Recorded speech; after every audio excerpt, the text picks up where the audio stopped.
BFM Business et Tech Co présente De quoi je me mêle, François Sorel. Un grand bonjour à toutes et à tous, bon week-end, merci d'être là, merci d'être fidèle à De quoi je me mêle, votre rendez-vous tech du week-end, bien sûr, dès le vendredi en audio, en vidéo, audio podcast, vidéo sur la chaîne YouTube de Tech Co, et puis vous le savez, dès le week-end, à la radio, à la télé, sur BFM Business. Alors, au sommaire de ce De quoi je me mêle, tout à l'heure en deuxième partie, on va, replonger dans la préhistoire du jeu vidéo, avec un jeu mythique qui nous a tous marqués, c'est les Sims. Eh bien, vous savez quoi, les Sims fêtent cette année son 25e anniversaire. C'est incroyable.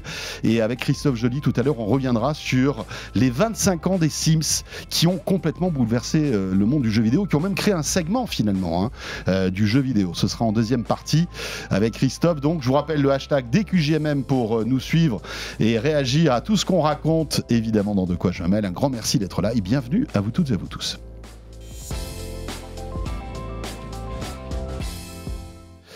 Le club de la presse IT pour débuter, bien sûr, on va plonger dans l'actu tech de cette semaine. Vous allez voir, bien passionnante et bien chargée, avec évidemment Anthony Morel, comme chaque semaine. Salut Anthony. Salut François, salut à tous. Voilà, Anthony que vous retrouvez tous les matins sur BFM Business, pour tous ceux qui se lèvent tôt et pour tous ceux qui mangent avec RMC Story et qui déjeunent avec RMC et Estelle Denis. Vous retrouvez aussi Anthony Morel. Je vous accompagne toute la journée. Et ben voilà. En podcast le soir, si vous voulez. Et en podcast le soir et le week-end dans De quoi je me mêle. Il est partout, tout le temps, Anthony. Et on a Nicolas Guyot avec nous. Salut Nico. Salut François. Bonne année mon cher Nico. Meilleurs vœux. On peut y aller là encore, non? On a encore quelques jours. On a encore quelques jours. C'est trop tard là. C'est trop tard. Ah ouais. Moi, à partir du. Je suis la règle de Larry David, moi, l'humoriste, j'adore. Ouais. Il dit à partir du 7 janvier, t'as plus le droit. On n'a plus le droit. Techniquement, c'est jusqu'au 31, ça va. Techniquement, voilà. Mais bon, voilà. En tout cas, ça fait plaisir de vous voir. Exactement, ravi de te retrouver Nico, rédacteur en chef de clubic.com, bon site d'actualité avec évidemment tout ce qu'il faut suivre en ce moment. Oh, je parlais des Sims tout à l'heure. Est-ce que vous avez joué aux Sims à un moment de votre vie, tous les deux? Un petit peu, moi. Ouais. Après, c'était pas forcément complètement ma tasse de thé, jeu de simulation, mais j'avais testé. Ouais, je me souviens étant jeune sur PC à l'époque. Ouais. Et toi, Nico? Non, toi, t'étais plutôt Doom ou Quake, je suis sûr. Voilà. Et puis plutôt SimCity. Moi, quand j'ai vu arriver les Sims, j'ai dit c'est quoi ce truc, c'est quoi ce fort. Par contre, j'ai une fille de 17 ans qui passe sa vie sur les Sims. Qui adore ça. Et ce qui est quand même assez hallucinant, c'est que tu dis 25 ans après le lancement, en fait, il y a des gamins d'aujourd'hui qui jouent encore aux Sims. Et on attend, je crois, une nouvelle version des Sims, non? Qui devrait arriver, qui est un peu toujours repoussée, reportée, mais normalement on devrait avoir un nouveau Sims. C'est l'Arlésienne. Par contre, il y a un truc je pense qui a été une belle stratégie, en tout cas de la part d'Electronic Arts, c'est d'avoir rendu les Sims gratuits. Ouais. Et après d'acheter tous les DLC. Moi, je passe mon temps à acheter des DLC pour ma fille. Je peux vous dire que c'est un bon business. C'est clair. Voilà. Mais bon.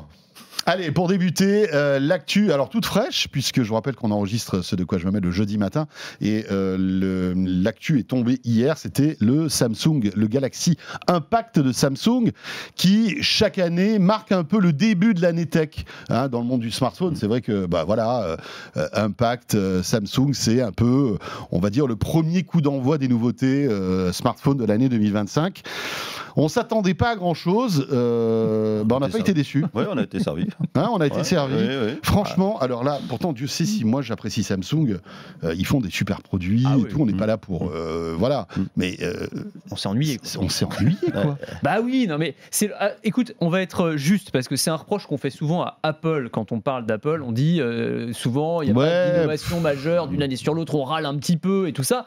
On va être juste, là, Samsung, c'était exactement la même chose. C'était électroencéphalogramme plat. Mais c'est ça, c'est-à-dire qu'on nous présente un Galaxy S25, mais c'est en fait le Galaxy S24. Bon bah voilà, pardon, avec un processeur, un Snapdragon Elite 8. Qui fait papa-maman, etc. Non, mais le problème, c'est que tu mets 1h15, 1h20 de show pour rien, quoi, en fait. C'est ça. Mais moi, en fait, c'est ça. Je pense qu'il y a un moment, il faut pousser un coup de gueule contre ces keynotes où on a des patrons de grandes marques qui viennent s'extasier, mais faire semblant de s'extasier, parce que c'est les premiers à savoir qu'en fait les innovations qu'ils présentent cette année-là, elles sont vraiment minimes par rapport à ce qu'ils ont présenté auparavant, et à nous dire vous allez voir, amazing, c'est un téléphone extraordinaire, alors qu'en fait ils nous sortent vraiment, c'est une soupe réchauffée, quoi.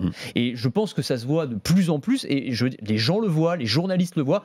on participe aussi du problème dans le sens où nous aussi on suit ces keynotes et on en fait des articles et on en parle parce qu'on se dit voilà il va y avoir des trucs intéressants et tout, et une fois que tu as suivi la keynote forcément t'écris un article forcément. Donc oui il y a des nouveautés dans le Samsung, mais en fait fondamentalement il y a vraiment rien ou pas grand chose à se mettre sous la dent, et je trouve que c'est vraiment un des travers de l'industrie quoi. Il n'y a pas besoin d'avoir une keynote tous les ans pour sortir un nouveau produit s'il n'y a pas de nouveauté dans le produit. Passer une année et puis on se retrouve l'année prochaine. Parce que je sais pas si vous vous souvenez, mais déjà entre le Galaxy S23 et le S24, ça n'avait pas été la folie. Le seul truc qui était nouveau, c'était l'IA.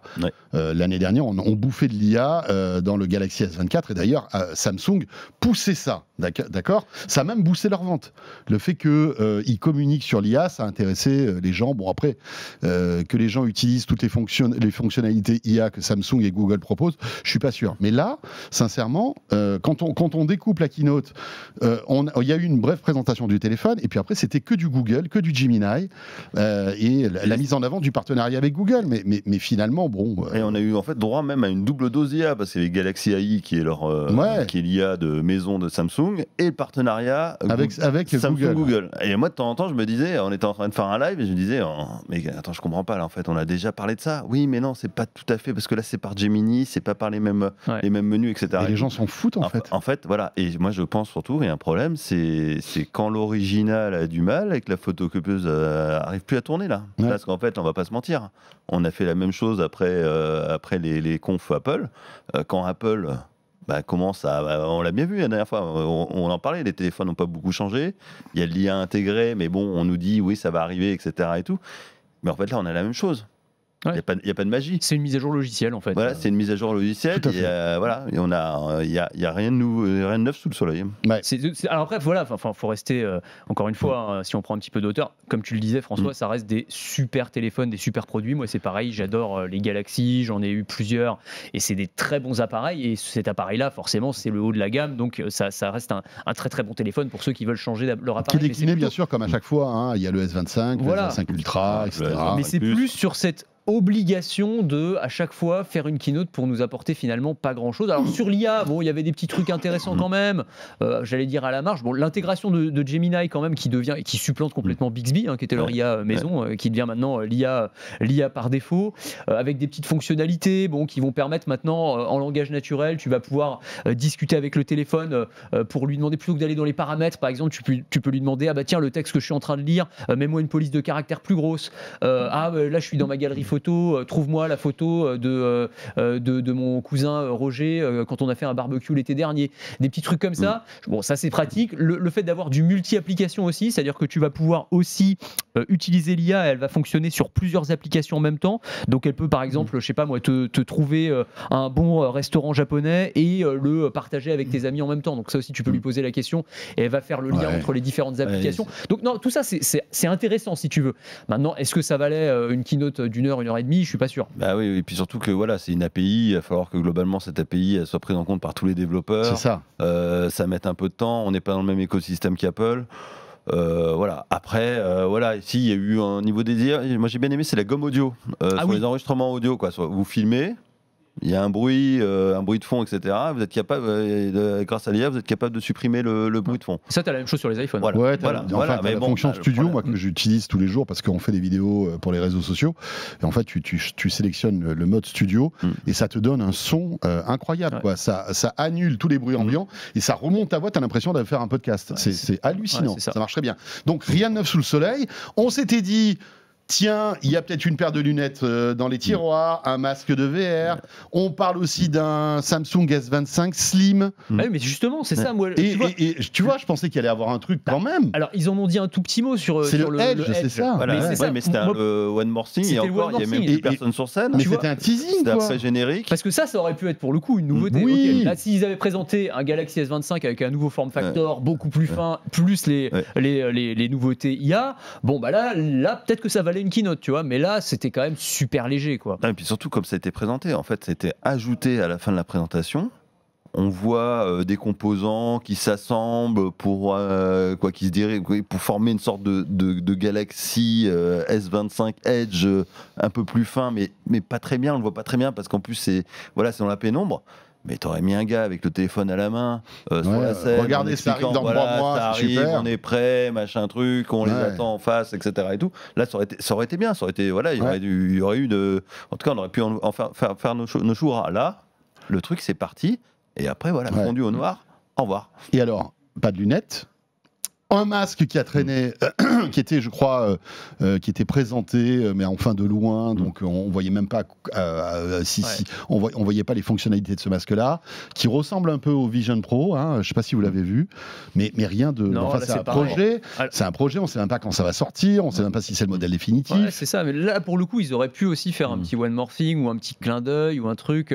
Ouais, moi là, c'est assez décevant, sincèrement. C'était un peu décevant parce que là, pour le coup, en plus, il y a pas mal d'attentes autour de ces lunettes. On sait que les lunettes connectées, on l'a dit plein de fois, avec IA embarqué, ça va être l'un des objets emblématiques de 2025. Il va y avoir pas mal de nouveautés. On attend beaucoup de choses du partenariat entre Samsung et Google.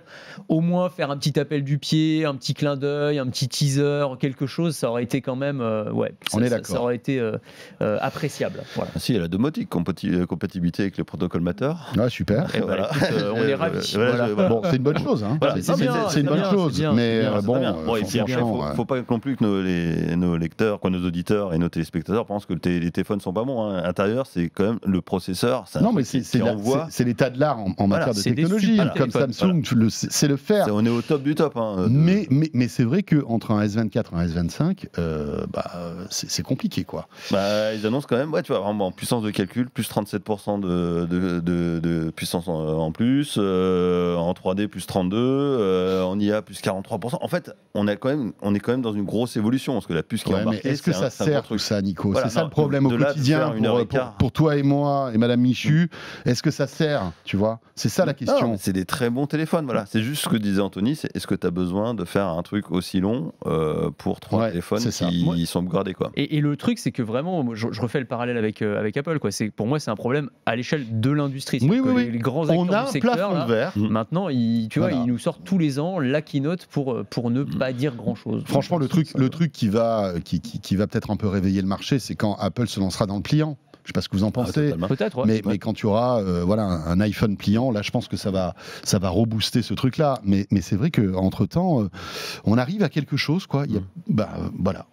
Ou l'inverse, l'iPhone SE. Ou peut-être l'iPhone SE, qui est dans les tuyaux aussi. Un iPhone pas cher. C'est-à-dire qu'en fait, mais ça ne sera pas forcément le truc innovant. C'est-à-dire que mais ça peut intéresser les gens. Parce qu'en fait, comme tu arrives à un plafond de verre, ça veut dire que le plancher remonte en termes de performance. Et puis rappelons qu'il y a aussi un iPhone ultra slim qui devrait arriver. L'iPhone Edge. L'iPhone 7 Slim, je crois. C'est ça. Je sais pas comment ils vont exactement. Et d'ailleurs, on se demande si Samsung ne s'est pas dit pétard, il y a Apple qui va sortir un iPhone Slim, on va sortir un Galaxy Slim, tu vois. T'as l'impression qu'ils se tirent la bourre, tous les deux. Parce qu'entre-temps, moi, je sais pas si vous l'avez eu en main, moi j'ai eu en main le S25, il ressemble beaucoup à l'iPhone quand même. Enfin, je veux dire, les finitions sur la tranche, etc., c'est quand même assez flagrant, quoi. Ils ont toujours été forts en termes de design. C'est quand même là-dessus. Après, tous les téléphones se ressemblent aussi. C'est vrai que on peut dire ça. Bon. Voilà, on a tout dit sur Samsung. Oui, mais moi, comme le disait Nico, vraiment, ça reste des super bons téléphones. Ouais, ça reste des bons téléphones. Sur le contenu de la keynote, quoi. Mais on est d'accord. Dans l'actu, toujours dans les smartphones, c'est Honor, qui est un constructeur qu'il faut prendre au sérieux depuis pas mal de temps, qui sort des téléphones vraiment de bonne qualité, qui était un spin-off de Huawei, rappelons-le, qui depuis le ban des États-Unis a coupé les ponts avec Huawei pour justement se préserver, garder tout l'écosystème Google, etc. Et donc, Honor trace sa route et le Honor Magic Pro 7 vient de sortir et vous l'avez testé à Clubic. Alors, on l'a testé, on est en cours de test, pas encore tout à fait publié, mais en tout cas, on l'a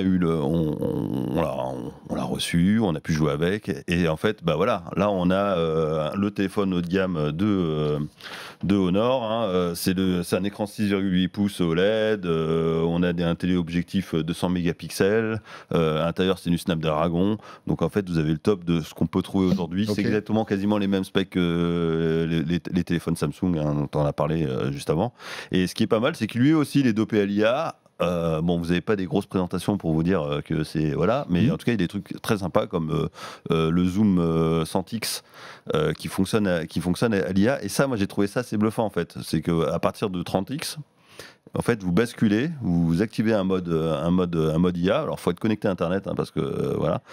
Et ça retravaille la photo pour l'embellir. Alors là, on est au début de la techno. Moi, je vais écrire un papier là-dessus parce qu'en fait, je trouve ça absolument génial. On est au début, aux prémices d'un truc. C'est-à-dire que vous avez tous fait du zoom numérique.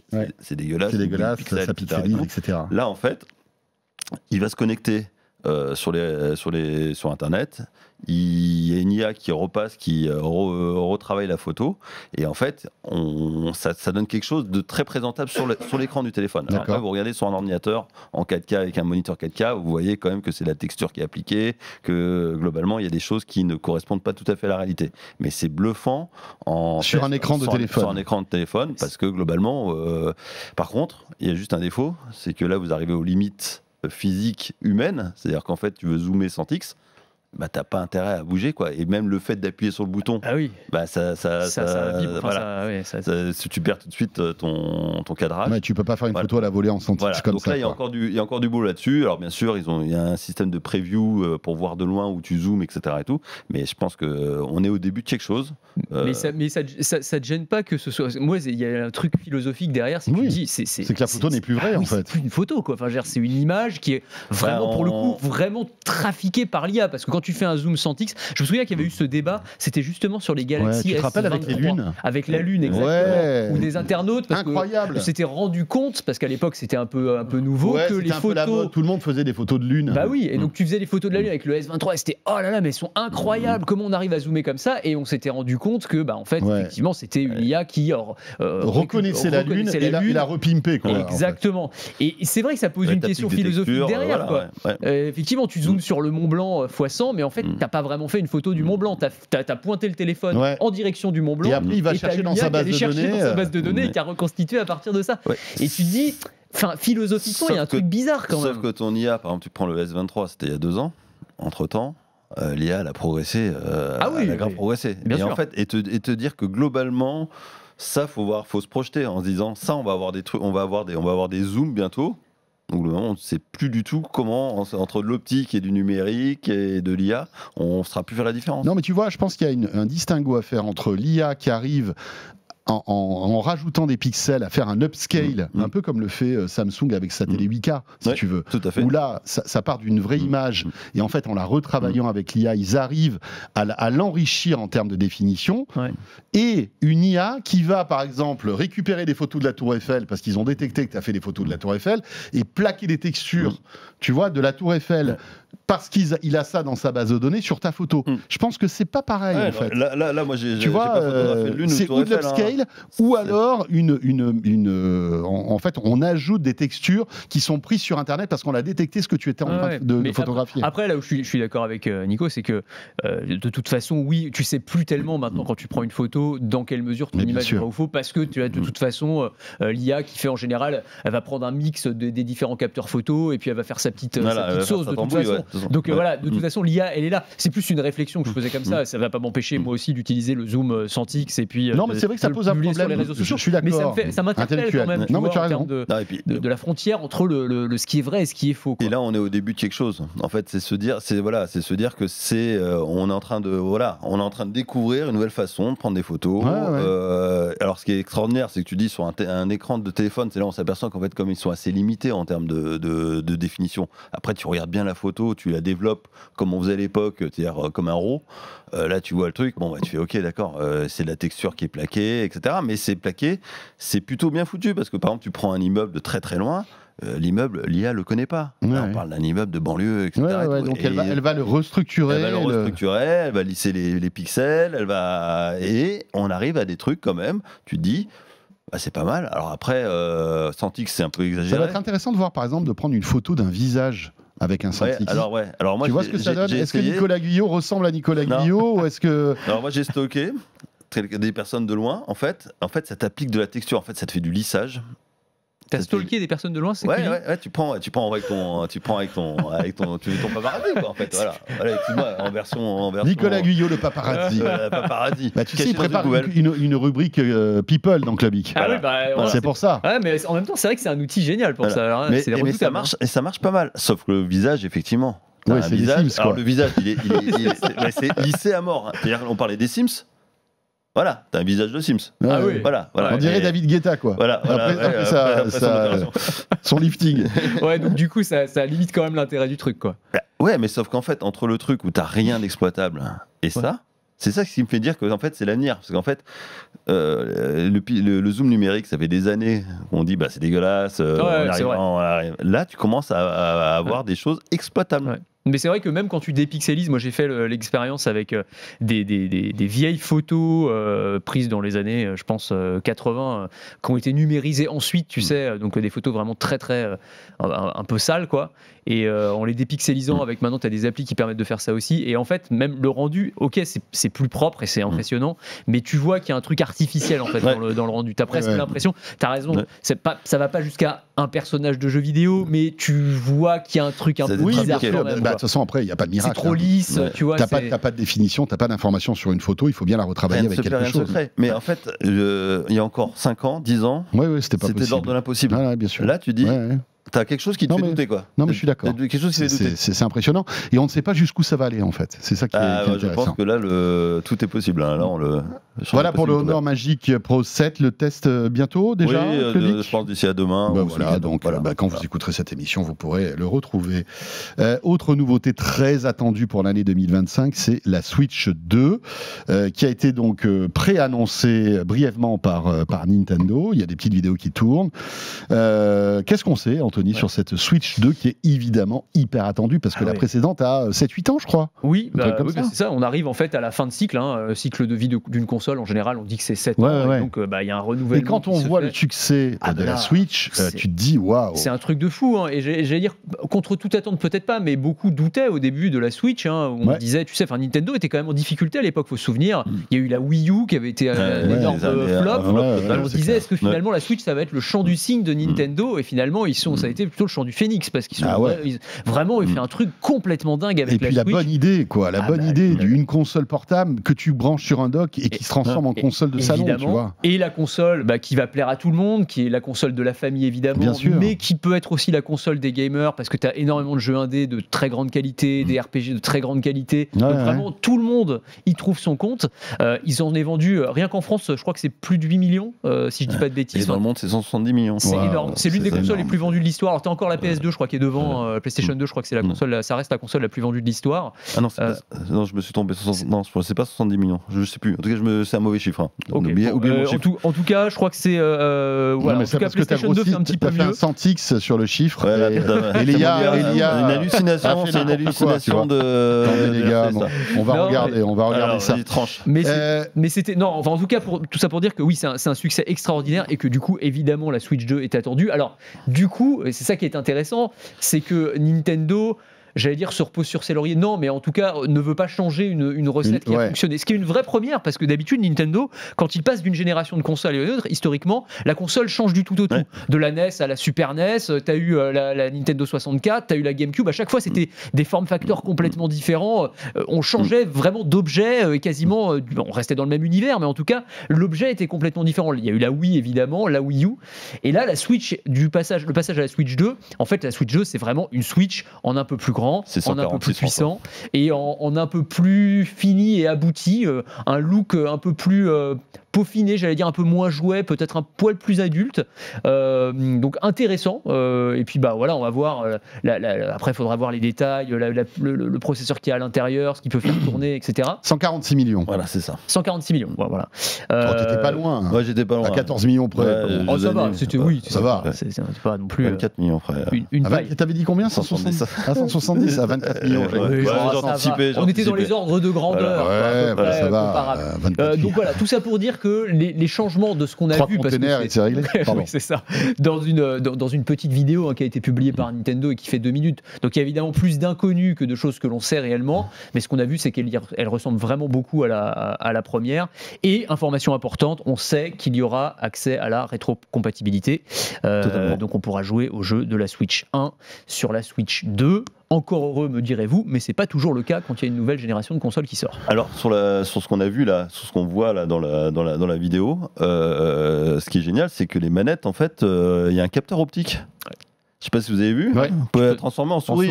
Non, alors je sais pas ce qu'il nous réserve. Ça va servir. Je sais pas. Ça veut dire qu'il y a un jeu forcément qui va servir ou et les deux. C'est pas une seule. Ça va être rigolo pour les FPS, tu sais, comme à la grande époque où t'avais clavier souris. Moi, je joue que à clavier souris. Moi, j'arrive pas à jouer au FPS à la manette. Donc, je vais te dire, s'ils nous sortent ça, je serais très content. Je suis très très content. Après, c'est pas forcément hyper pratique à jouer parce qu'il faut être sur une table au même niveau, tu vois. C'est vrai que quand tu joues sur le canapé, tu peux pas jouer clavier souris sur le canapé, tu vois. Oui, non, bien sûr. Mais il faut voir. Il y a un petit bouton qui apparaît en dessous aussi sur le Joy-Con de droite, là, en dessous de la bouton maison. Il y a plein de petits trucs en tout cas qui font que. Le petit bouton mystère, donc ce serait pour avoir accès au chat, si j'ai bien compris. Ce sera un bouton de l'écran un peu plus grand, on a dit, et visiblement on serait plus sur du OLED. On serait plus sur du OLED. Je pense que ça va coûter très cher. Non, mais ce qu'ils vont faire, c'est que 3 ans après, ils vont sortir la version OLED, comme ils ont fait pour la Switch. Non, mais attends, ça pour le coup, c'est un retour en arrière, c'est pas possible, quoi. Tu vois. Après une bonne dalle mini LED, on va pas se mentir, c'est pas mal aussi. Mais c'est vrai que l'OLED, ça fait de beaux contrastes, etc. C'est plutôt flatteur. Je pense qu'ils sont un peu comme Sony quand ils ont sorti la PlayStation 5, même la PlayStation 4, c'est qu'ils sont border en termes de composants, quoi. C'est que globalement, en tout cas, en termes de prix, déjà, on paraît que ce sera quand même beaucoup plus cher que la première Switch quand elle est sortie. Là, on parle de 400 à 500 $. Ah ouais, 400 à 500 Ouais, 400 à 500 $. Donc, rajoute un écran OLED là-dedans. Là, c'est plutôt 600 $. Bon, la bonne nouvelle, c'est que les jeux Switch seront compatibles avec sa Switch 2. Oui, tout à fait. Ça, c'est cool. Ça, c'est intéressant. Ça, c'est bien. On n'est pas obligé, tu vois, de tout. On va tout changer. Ça, c'est cool. Heureusement, ça, c'est pratique. C'est vraiment. Non, et puis il va y avoir, évidemment, et puis avoir toute une galaxie de nouveaux jeux qui vont arriver. Non, mais c'est ça qui est cool. Donc, il y a eu des images d'un nouveau Mario Kart. On sait qu'il y aura un nouveau Mario Kart. On pouvait s'en douter, mais on sait qu'il y aura un nouveau Mario Kart. Il y aura un nouveau, évidemment. Tu auras un Zelda, sans doute. Enfin, toute la galaxie. Il y a les emplacements pour les cartouches. Ça veut dire que on n'est pas sur un format 100% dématérialisé, ça c'est cool. Bien. Bon, il n'y a pas d'emplacement pour cartouche Nintendo 64. J'enverrai un petit mail personnalisé à Nintendo. Un adaptateur Super NES, s'il vous plaît. J'ai un stock de jeux à utiliser. Donc voilà. Donc non, mais elle est. Après, tu peux les retrouver sur le eGame Store, enfin sur leur boutique virtuelle, où effectivement tu retrouves tous les classiques de Nintendo. Et on passe notre temps à racheter tout en double maintenant. C'est ça le problème. Et une date. Une date le 2 avril. Oui. Le 2 avril. Ouais, 2 avril. Ouais, pas pour la sortie. Pas pour la sortie, mais pour le Nintendo Direct, il y aura un. Bon, on en saura plus. La sortie, ce sera plutôt à l'automne, a priori, parce qu'en fait, après, ils font des événements un peu partout dans le monde. Pour teaser, pour tester et tout. Je crois que les derniers sont prévus pour le mois de mai, quelque chose comme ça. Donc, ça veut dire que ça sortira pas de toute façon avant juin, probablement. Donc, ou juste avant les vacances. Soit juste avant les vacances. Ça serait pas mal ça avant les vacances, parce que comme ça, tu prépares les stocks pour après les fêtes de fin d'année, etc. Et puis les gens. déjà pour les vacances. Effectivement. Non, mais ça va être un carton, cette Switch 2, ça c'est certain. C'est sûr. Enfin, s'ils la mettent à 600 $, je suis pas sûr quand même. Non, ça c'est 500 $, entre 400 et 500 $. C'est 600 $, si tu rajoutes un écran OLED, à mon avis, ça va être mais même 500, tu vois, 500, t'es quand même sur les prix des consoles next-gen chez Sony et chez Xbox. Tu prends une console portable PC, c'est le tarif, voire plus même. Bon, et puis, tiens, en marge de tout ça, il y a le Donkey Kong Country qui vient de sortir sur Switch, là. Je sais pas si vous l'avez testé, moi j'adore, ça me rappelle... La Super Nintendo. La Super Nintendo. Et voilà, Donkey Kong, ça faisait un moment que je replongeais pas là-dedans et ça m'a fait plaisir de pouvoir y rejouer. Donkey Kong, c'était tellement bien. Ça avait pas pris une ride, Donkey Kong. Ouais, Donkey Kong, voilà. Mais c'est Donkey Kong en mode jeu de plateforme, c'est ça? Ouais, jeu de plateforme. Bah, c'est la nouvelle version en fait du mythique Donkey Kong sur les consoles, quoi. C'est ça. Qui était à l'époque d'ailleurs une vraie claque graphique. Je sais pas si vous vous souvenez. Enfin, vous étiez petits tous les deux, mais c'était génial. Moi aussi, j'étais petit. Moi, j'étais en plein dans l'âge où tu commences à jouer aux consoles. Donkey Kong, c'était vraiment la qualité des graphismes et tout, l'animation, on passait à un niveau supérieur, quoi. C'était cool. Voilà pour le jeu vidéo. Tiens, alors, on n'a pas grand-chose à dire, mais chez Sony, visiblement, Anthony, on commence à évoquer la PS6. Ouais, ça. Alors, c'est vraiment le tout début des rumeurs autour de la PS6. On sait en tout cas qu'ils travaillent sur une PS6.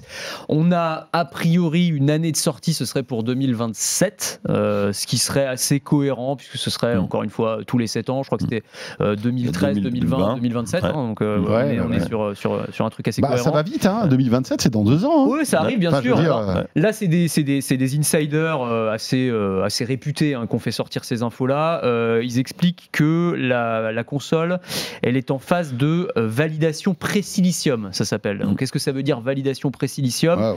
C'est l'étape dans laquelle les ingénieurs finissent la conception, valident les performances théoriques de la console, et après, on va passer au prototype. Donc, on est avant le premier prototype de la console, mais en tout cas, ils travaillent dessus, et donc voilà, on ne sait pas beaucoup plus pour l'instant. On est en train de réaliser un tape-out du processeur pour justement pour avoir les vrais specs et savoir ce que ça donne. Alors après, moi j'ai fait ma petite, j'ai fait mon petit calcul d'apothicaire.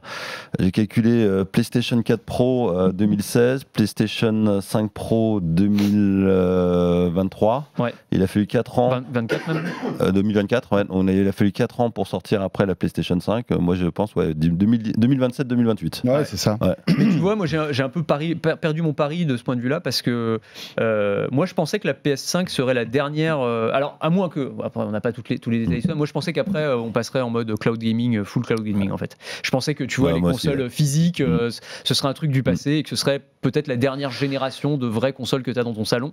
Bon, visiblement on n'en est pas là. Je pense que ça coûte très cher. En termes d'énergie, en termes de plein de choses, mais c'est vrai, en termes de bande passante, il faut que ce soit accessible au plus grand nombre. C'est sûr que si tu es dans le fin fond de la Creuse et que tu as encore la DSL et que tu n'as pas la fibre, ça ne tournera pas. Il faut voir ce que ça coûte aussi en termes d'énergie, parce que là on parle de millions d'utilisateurs. Hein. Ouais. Donc, mais moi je suis comme toi, hein. Tu essayes un système de cloud. Sincèrement, ça marche nickel. Hein. Et pourtant, je suis très attaché au matériel et j'ai une collection de jeux, voilà, les boîtes et tout, j'aime bien et tout. Mais c'est vrai que je pensais que le sens de l'histoire irait en tout cas vers le cloud. Je pense qu'on va y aller, mais peut-être ça prendra un petit peu plus de temps. Tout comme la musique, tout comme la vidéo, le jeu vidéo. Évidemment. Le problème, c'est que le data center est en ce moment réservé pour l'IA. C'est ça. On peut plus, les gars, pas tout faire en même temps. Non, alors vos jeux, vous arrêtez. Tiens, parlons d'audio maintenant avec cette nouveauté. Il y a, vous savez, tout ce qui est casque, etc., fonctionne connecté en Bluetooth à votre téléphone. C'est vrai que c'est pratique, mais ça évolue. Et visiblement, les premiers casques audio connectés au Wi-Fi arrive, Anthony. Oui, absolument. Et ça va être une vraie évolution hyper intéressante pour tous les fans de son. Je sais que tu en fais partie, François, parce que effectivement, le Bluetooth, alors, c'est très pratique, on adore tous, c'est une technologie révolutionnaire, mais elle a aussi ses limites et ses défauts, et notamment sur la qualité du son, qui n'est pas forcément extraordinaire. Le Wi-Fi, c'est mieux, mais les écouteurs aujourd'hui, ils sont juste pas connectés en Wi-Fi. Donc c'est Qualcomm en fait qui avait lancé une solution qui s'appelle X-Pan, qui permet en fait de passer du Bluetooth au Wi-Fi quand c'est possible. Et donc là, les premiers modèles compatibles, les modèles d'écouteurs et de casques vont arriver sur le marché. Et la promesse, ça va être de permettre d'avoir une qualité audio supérieure. Alors on nous parle de l'audio lossless 24 bits 96 kHz, donc en passant par le Wi-Fi, et une techno qui permettrait, quand tu es à la maison, de se connecter direct au Wi-Fi, quand tu es dans la rue, peut-être de repasser en Bluetooth, quand tu arrives sur un réseau public, de repasser en Wi-Fi. Enfin, voilà, de faire tout ça sans couture. En fonction de la qualité audio que tu écoutes, switcher Wi-Fi, Bluetooth. Ah, pas mal ça. Voilà. D'accord. Si t'es sur Spotify en bas débit, ça sert à rien de passer en Wi-Fi. T'as un faible temps de latence aussi, un temps de latence très bas, ce qui permettrait aussi aux joueurs de pouvoir utiliser enfin des casques audio performants sans fil. Le multipoint. Et par contre, il y a quand même un désavantage que personne n'en parle, mais en fait, il va falloir que ton téléphone soit compatible, et parce qu'il va falloir qu'il y ait une puce Qualcomm à l'intérieur. Et bien sûr. Donc alors, ça veut dire que si tu as un iPhone, c'est mort. Si tu as un Google, un Pixel, c'est mort. Donc en fait, ça commence à devenir un peu compliqué cette histoire. Ouais. Donc, sans compter qu'en termes d'autonomie, à mon avis, le casque, ça va pas être terrible, parce que le Wi-Fi, ça bouffe de l'autonomie, les amis, plus que le Bluetooth. C'est vrai aussi, ouais. Donc on va tester, on verra. Ça va être intéressant de regarder aussi. Oui. Après le Bluetooth, attention. En fait, c'est un truc que je veux tester, c'est parce qu'en fait, le Bluetooth normalement est censé, sur les dernières versions, pouvoir utiliser les mêmes bandes de fréquences que le Wi-Fi et avoir les mêmes performances.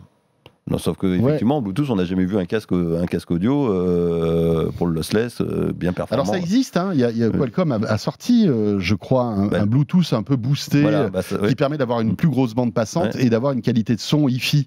Mais j'ai l'impression que ça décolle pas. C'était la PTX à l'époque, je sais pas si tu te souviens. C'est juste avant le X-Pan, en fait. Voilà, c'est ça. Et en fait, là, ils annoncent que ça sera encore mieux que la PTX. D'accord. Après, le problème, c'est que tout ça, il faut des puces, et puis c'est une question d'argent, en fait. Ça c'est une annonce qui est super, mais sauf qu'en fait, c'est quelques dollars supplémentaires sur un téléphone. Et puis, c'est pas standard. Non, c'est pas standard. Propriétaire. Donc, ça veut dire mettre des puces Qualcomm partout. Après voilà, ils font des très bonnes puces, mais bon, effectivement, si vous êtes chez Apple, ça va être compliqué. Oui, parce qu'Apple fait pas ça, évidemment. Il nous reste 3 minutes, les amis. On évoque OpenAI. Ah oui. On a parlé un petit peu d'IA tout à l'heure. Autant y revenir avec le roi de l'intelligence artificielle générative, Sam Altman, qui s'apprête à présenter des agents IA révolutionnaires au gouvernement. Alors d'un coup, c'est un côté un peu waouh. Parce que tu te dis qu'est-ce qu'il va annoncer. Surtout que c'est une réunion top secrète. Une réunion top secrète. Enfin, on est une réunion top secrète, sauf que tout le monde le sait, si tu veux déjà, donc ça commence mal. Mais bon, on est très bien informés aussi. C'est vrai, on est très bien informés. Donc, il pourrait annoncer lors de cette réunion des agents IA révolutionnaires, c'est ça, Anthony? Des super agents. Des super agents. Ils ont cap, attention. Il y avait les agents IA, maintenant il y a les super agents IA, attention. Non, oui, alors c'est vrai que ça a piqué un peu notre curiosité parce que réunion secrète, on le disait en rigolant, mais effectivement, c'est une réunion à huis clos en tout cas, dont l'existence a été dévoilée par la presse américaine et dans laquelle Sam Altman lui-même doit présenter donc une nouvelle génération d'IA. On parle beaucoup d'agents IA, d'IA agentique, c'est vraiment la grande thématique de 2025 dont je rappelle le principe, c'est des IA qui vont plus seulement se contenter de répondre à des questions comme l'IA générative ou de résumer des textes pour vous ou de faire ce genre de choses. Elles vont carrément faire des choses, réaliser des tâches, exécuter des tâches à votre place. Et donc vous demandez, je sais pas, réserve-moi mes vacances pour tel budget à telle date et puis elle va aller sur le site du voyagiste, faire le truc à votre place. Ça, c'est la base. De façon totalement autonome en plus. De manière totalement autonome. C'est-à-dire qu'elle prend le contrôle entre guillemets du téléphone ou de l'ordinateur et elle va bosser pour toi. Et donc là, quand il parle de notion de super agents, ce seraient des agents qui sont encore plus performants, qui seraient du niveau, dit-on, encore une fois, on demande à voir, on verra, mais de doctorants humains et qui seraient capables dans tout un tas de domaines de réaliser des tâches de manière totalement autonome. Mais là, on parle du monde professionnel. C'est-à-dire qu'en gros, vous auriez quasiment un salarié virtuel de l'entreprise qui pourrait, on pourrait lui demander, je sais pas, optimise-moi la supply chain, et puis il te le ferait comme un diplômé de grande école pourrait t'optimiser la supply chain. Trouve-moi une idée de produit et fais-moi la conception du produit de A à Z.